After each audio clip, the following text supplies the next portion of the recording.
Olha só a minha cara de felicidade, cara. E aí, será que a imprensa paulista vai chorar? Será que vão reclamar agora de pênalti? Será que vão falar do jogo? Ou só chororô? Não sei, vou ver agora aqui esse corte do programa Equipe F da ESPN Brasil. Só quero dizer uma coisa, cara. O Palmeiras é freguês no Campeonato Brasileiro. Desde 2017, eles não vencem o nosso Mengão. É só pancada e empate. Pancada, empate. Eles não conseguem vencer o nosso Mengão desde 2017, então chupa Palmeiras. É isso aí.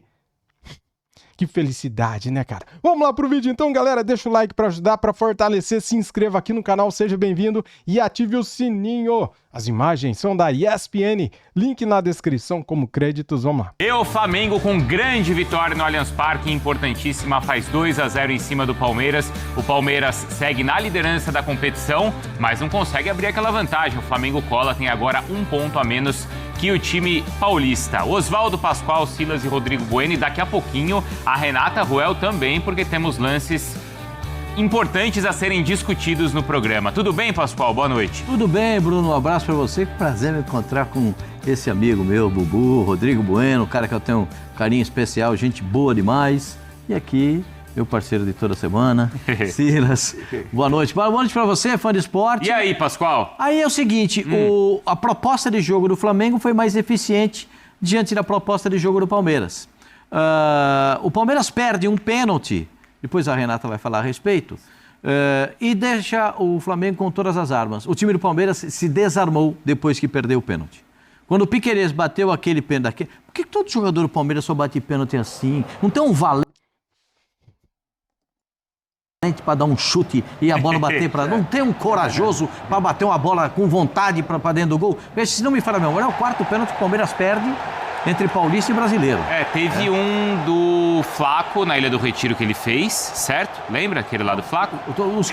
Mas aí, ó, tem o do Estevão no jogo passado e teve o do Veiga do mesmo jeito na Neoquímica Arena. Não, esse é no Campeonato Paulista. Acho que, somando tudo, paulista e brasileiro, são 4 pênaltis desperdiçados pelo Palmeiras. Se eu não estiver errado, depois o pessoal faz a contabilidade para ver. O time do Palmeiras vinha bem até os 16 minutos, quando aconteceu esse pênalti. A partir daí, o time do Palmeiras ficou completamente desarrumado. Apareceu o Rossi nessa defesa, praticamente uma bola recuada, né, pelo lateral esquerdo do Palmeiras, pelo Piquerez. E o Flamengo começou a jogar melhor do que o Palmeiras, criar mais oportunidades do que o Palmeiras. Foi mais eficiente no segundo tempo. O Flamengo, que veio com uma proposta de lentidão no jogo, atrasar o jogo, para não dar a velocidade do jogo que o Palmeiras queria, a intensidade de jogo que o Palmeiras queria, cria ele, o Flamengo, no segundo tempo, essa intensidade, esse volume, e joga melhor que o Palmeiras, né? Até quando sai o pênalti a favor do Flamengo, que outra coisa que, para mim, é um pênalti constrangedor, mas aí a gente vai... O do Palmeiras não é constrangedor, né? Só tava esperando isso aí, cara. Meu... Quem reclamar desse pênalti do Flamengo e não reclamar do Palmeiras, cara, você tem que falar dos dois, né? Porque nenhum foi pênalti, né? Tem que falar dos dois. Vamos ser homens e ser sinceros aqui, né? Vai ter análise a respeito disso e o Palmeiras se enrolou nele mesmo, né? Não soube esse é o lance do pênalti. Esse é o lance, do Murilo em cima do Arrascaeta. O Arrascaeta vai bater o pênalti, bate tão bem o pênalti que o goleiro do Palmeiras quase cai sentado. De tão bem que ele bateu o pênalti, né? O Palmeiras se desarmou completamente, se desarvorou depois da marcação desse pênalti. Aí as alterações são feitas e todas para frente, todas botando o time com mais atacantes tirando defensores. E aí, num contra-ataque, o Flamengo faz o segundo gol. Eu sempre digo o seguinte, eu não critico o modo de jogar. O Flamengo escolheu esse modelo de jogo, de tirar a velocidade do jogo e impedir o Palmeiras de ter intensidade no primeiro tempo. E dele, Flamengo, jogar na etapa complementar. E foi agraciado com essa vitória, 2-0. Em termos de jogo de futebol, não dá para reclamar. O Flamengo foi superior ao Palmeiras no segundo tempo. O Palmeiras teve algum rendimento na primeira etapa, mas no segundo tempo não há o que questionar. E já tem a Renata Ruel, então, pra gente falar de todos esses lances. Tem um outro pênalti que o Palmeiras pede em cima do Vitor Roque. Então, pra Renata também analisar. Por que o Palmeiras foi melhor que o Flamengo? Aliás, foi melhor que o Palmeiras, Bubu. Como? Boa tarde pra você, Bruno, maestro Silas, sempre reverência. E ao mestre Pascoal também, um dos nossos ídolos da comunicação esportiva. Fã de esporte, é o seguinte, Flamengo venceu. Pra mim, começa por aí, né? A manchete do jornal no dia seguinte. Não é o Palmeiras Flamengo perdeu. vence e cola no Palmeiras. Palmeiras perdeu do Flamengo. Olha lá, Flamengo o Mengão vence com gols de Arrascaeta e Ayrton Lucas. O sujeito principal é o Flamengo. Esse é o segundo gol. Acho que o Silas vai falar, a gente já estava conversando um pouco sobre isso. Felipe Luiz foi muito feliz, né? Que ele coloca na reta final Pedro, o garoto Wallace Ian e o Ayrton Lucas. Os três participam do lance que define a partida, né? Teve o pênalti que vai ser discutido depois. Mas, importante para o Flamengo, o Arrascaeta é o melhor jogador do campeonato. O líder ainda é o Palmeiras, com ponto de vantagem, mas se você pegar o conjunto da obra do Arrascaeta nesse campeonato, ele foi decisivo em quase todas as vitórias do Flamengo. Verdade. Fazendo gols antológicos, gols...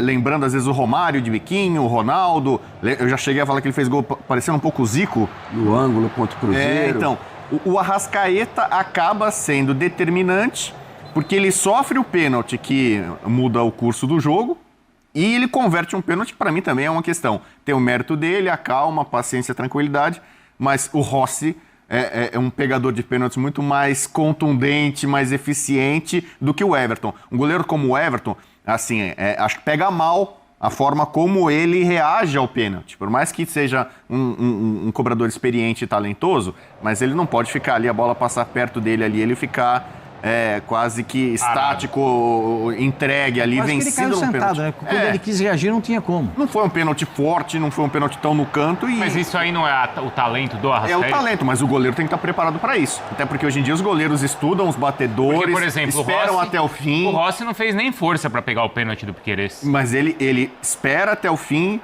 E o Rossi já tem um histórico muito maior que o Everton de pegar pênalti. Não, mas aí eu tô querendo destacar a diferença. Peraí, mas no cara a cara, sempre o Rossi perde, né? Por quê? Por quê? Fala pra mim, quem que foi melhor hoje? O Rossi ou o Everton? Quem que viveu o melhor momento hoje? O Rossi ou o Everton? No cara a cara, todo mundo vota no Everton. Eu vou trazer um especial aqui depois. Entre um pênalti bem cobrado e outro mal cobrado. Mas assim, era um pênalti aparentemente defensável, mas também aqui isso não é o principal. Mas assim, eu acho que pega mal para um goleiro desse nível, o Everton, que é um goleiro que tá chegando no Ancelotti daqui a pouco, a gente não sabe quem vai ser o terceiro goleiro convocado, né? O Everton estaria... Não tem a reação ali, né? Eu acho que não é legal. Se ele, pelo menos, pula pro lado direito, o canto errado... Não pega tão mal quanto ele ficar no meio do gol, assim, acompanhando, né, como um torcedor a bola. Puxa, não dá pra fazer nada. Ele tentou jogar uma pressão no Arrascaeta antes do Arrascaeta bater o pênalti. Vou pular pro outro lado, né? Tipo, deu um ali... Então eu falei em algumas coisas. Duelo dos goleiros, o Rossi foi melhor. Duelo técnico, pra mim, Felipe Luiz, que é o 8º treinador, na era Palmeiras-Abel, o 8º treinador do Flamengo contra essa fase recente do Palmeiras. E o Palmeiras está sem perder do Palmeiras há 15 jogos de Campeonato Brasileiro. No Brasileiro. De Campeonato Brasileiro, porque são, se não me falha a memória, são 8 vitórias, agora eram 7-7. Agora são 8 vitórias do Flamengo contra 7 empates. O Palmeiras não consegue ganhar o Flamengo em Campeonato Brasileiro. E tem uma coisa, primeiro, na era do Abel, agora são 15 jogos contra o Flamengo. Ele ganhou só 3. 2 em campo neutro, a final da Libertadores, a final da Supercopa de 23, 4-3 pro Palmeiras, sim. E ganhou um jogo só em casa, que foi o ano passado, que pouco adiantou, foi uma vitória por 1-0, a volta da Copa do Brasil do Flamengo do Tite. Verdade. O Palmeiras venceu o jogo, mas quem festejou foi o Flamengo. Então, o Palmeiras, de fato, na era Abel, tem essa espinha atravessada. Alguém fala, mas tem a Libertadores, sobretudo a Libertadores. Porque a Supercopa foi uma para cada lado, né? O Flamengo ganhou uma do Palmeiras, o Palmeiras ganhou uma nessa fase recente.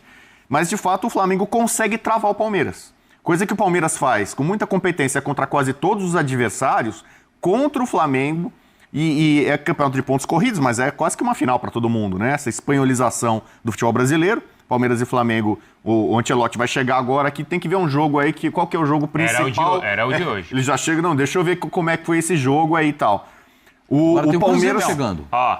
O Cruzeiro joga hoje contra o Fortaleza. A Renata Guel já tá chegando, tá, Silas? Mas eu quero te ouvir também, porque a Renata é uma estrela desse programa de hoje. Não é, Pascoal? Hoje é. Não só de hoje. Mas, Silas, dá pra gente falar aqui em um jogo que estava sendo equilibrado, mais disputado do que tecnicamente bem apresentado. Foi essa questão dos pênaltis que decidiu? O pênalti que o Palmeiras perde e o que o Arrascaeta faz? Essa foi a diferença? Primeiro, uma boa noite para todos, né? Bruno, Pascoal, Bubu, pro fã do esporte também. Eu compartilho com o Pascoal a questão do Palmeiras estar melhor no começo até o pênalti. Quando o Piquerez erra o pênalti, por que não bate o Estevão? Tudo bem, errou o pênalti no jogo passado, mas fez o gol. A calma que ele teve para dominar a bola no pênalti passado, o Estevão, ou qualquer outro ali ia chegar chutando a bola. O Estevão já vem de 2 pênaltis perdidos seguidos, né? Perdeu aquele contra o Corinthians também. Mas o Estevão pode perder pênalti, porque ele é o melhor jogador do Palmeiras hoje, disparado. Então ele pode, e ele precisa ficar bom nisso. Vai ficar bom à medida que vai fazer, que vai errar, porque o Estevão consegue virar o pé. O Piquerez, para mim, não consegue virar o pé. O Arrascaeta vira o pé. Se o goleiro sai antes, ele vira o pé. Giovani fazia muito bem isso. Então, assim, agora tudo bem, perdeu, acontece, né? Méritos pro Rossi aí. Muito mérito também, Bruno, pro Felipe Luiz, que não só pelo Ayrton Lucas ter feito o gol, mas por ele dobrar a marcação ali. A ideia dele foi dobrar a marcação no Estevão. Então ele já tinha ali o lateral esquerdo, coloca o Ayrton Lucas na frente, muito rápido. Ia saber, faltava pouco. Pascoal falou na redação, Flamengo nos últimos 15 minutos vai subir a marcação e vai tentar jogar dali para frente. Aí o Jailson falou, isso se o Flamengo não fizer, se o Palmeiras não fizer um gol antes. E aí aconteceu mais ou menos aquilo que a gente estava prevendo ali antes do jogo acabar, porque era o desenho do jogo. Agora, o Giai, muito bem na partida, e a gente também comentou, isso se o Estevão não tirar um coelho da cartola ou a Arrascaeta. O Arrascaeta acho que foi mais rápido, num lance polêmico, que a gente vai discutir bastante aqui com a Renata, se foi ou se não foi pênalti.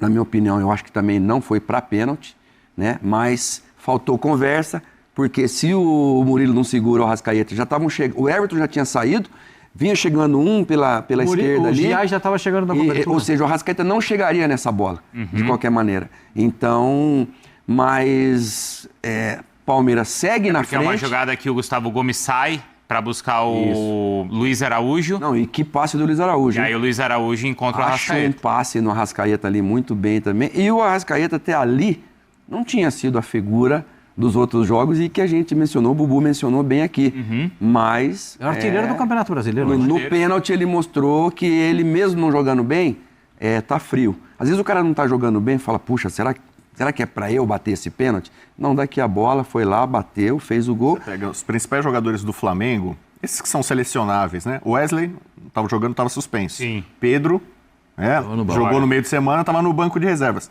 O Gerson preocupa muito, saiu lesionado. Aliás, o Eric. Eric Pulgar. O cara que acabou resolvendo esse grande jogo, que é o sempre mais esperado recentemente no futebol brasileiro, acaba sendo o Arrascaeta. E eu não posso, né, o Bruno, o Pascoal, ser injusto com o gramado sintético, porque o lance do Gerson não parece que ele enroscou na grama, que o joelho enroscou na grama, ou que ele saltou e caiu. Não, mas o gramado sintético ainda é uma situação a ser muito estudada. E o Varela foi muito bem, o Varela foi puxado para volante, entrou o Danilo, e também ali acho que foi um grande acerto, né? Que era uma coisa preocupante para o Flamengo. Não é que foi um grande acerto, o Felipe Luiz treina no dia a dia esse tipo de jogo, cara. Ele treina com Varela no meio campo, né? Então isso daí não foi de uma hora para outra. O Flamengo vem se preparando faz tempo, né, cara? Só que a gente não assiste, a gente não tem como assistir os treinos do Flamengo, então daí na hora que o Felipe Luiz faz um lance desse, né, de tirar um jogador e pôr outro e mudar o jogador de posição, daí todo mundo fica assim, nossa, Felipe Luiz acertou, mas ele trabalha esse tipo de jogada, né? Perde o Gerson, que é o motor, né, é o cara que dá a dinâmica do time. A solução que o Felipe Luiz achou ali foi muito boa. E da outra vez ele puxou o Léo para volante e aí o time se desarrumou inteirinho, né? Ele botou o Danilo na zaga e desarrumou toda a zaga do Flamengo, desarrumou todo o meio campo. Ele optou agora por trazer o Varela na partida de hoje para deixar um pouco mais de distância entre os volantes. O Varela não saiu muito, ficou ali marcando. Fala o Léo Ortiz, né? O Léo. Num Carioca, num começo lá, que deu certo um ou outro jogo, mas que... o Tite chegou a fazer isso também. Quando ele for jogar de volante, quando o Léo for jogar de volante, o Léo Ortiz, ele tem que jogar de volante, tem que jogar um zagueiro na composição. Sim. O que aconteceu no jogo passado é que abriu um clarão entre os jogadores do meio campo e os jogadores da defesa. E aí ficou um buraco, o Flamengo ficou completamente perdido. E aí o Felipe até fala, eu perdi o controle, do jogo. Virou futebol, ele até brincou, né? Falou assim, né? Bom, a Renata Royal já... Ah, meus amigos, olha só essa tabela, cara, que beleza, hein? 10ª rodada, Flamengo com 21 pontos, média de 2.01 por jogo, né? Então tá bom demais, cara, 2.1, né? Isso, né? Então, ó, para ser campeão, você tem que ter uma média lá no final do campeonato de 2 pontos a cada jogo, né? Ou seja, o Flamengo está na média. 10 jogos, 21 pontos. Palmeiras, 22 pontos, também está na média, certo? Se o Cruzeiro venceu hoje, deixa eu ver com quem o Cruzeiro joga, também entra nessa média aí.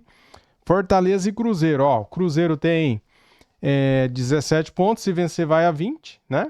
Também fica com essa média de 2 pontos por jogo. Galera, tá muito legal o Campeonato Brasileiro, né, cara? Tá bem disputado, né? Você pega aqui o G4, Cruzeiro com 17, Bragantino com 17. O Bragantino, deixa eu ver aqui, ó, vai jogar amanhã contra o Juventude. Se vencer, e eu acho que vai vencer, né? Ele vai chegar a 20 pontos, também com uma média de 2 pontos por jogo aí. Então é um G4 muito equilibrado, né, cara? Muito equilibrado mesmo. Esse será um dos melhores campeonatos brasileiros aí dos últimos anos, né? E lá no Z4 tá o Vitória com 9 pontos, Santos com 8. Santos está vencendo neste momento o Vitória por 1-0. O Juventude tem 8 pontos, que joga amanhã contra o Bragantino. E o Sport tem 3 pontinhos, empatou hoje na Ilha do Retiro contra o Internacional. O Internacional tá mal pra caramba, né? 11 pontos Internacional, galera. Média de 1.1 por jogo, né? Tá péssimo. Beleza, galera? É isso. Muito obrigado a todos vocês. Deixa o like para ajudar, para fortalecer. Se inscreva aqui no canal e ative o sininho. Valeu? Fui!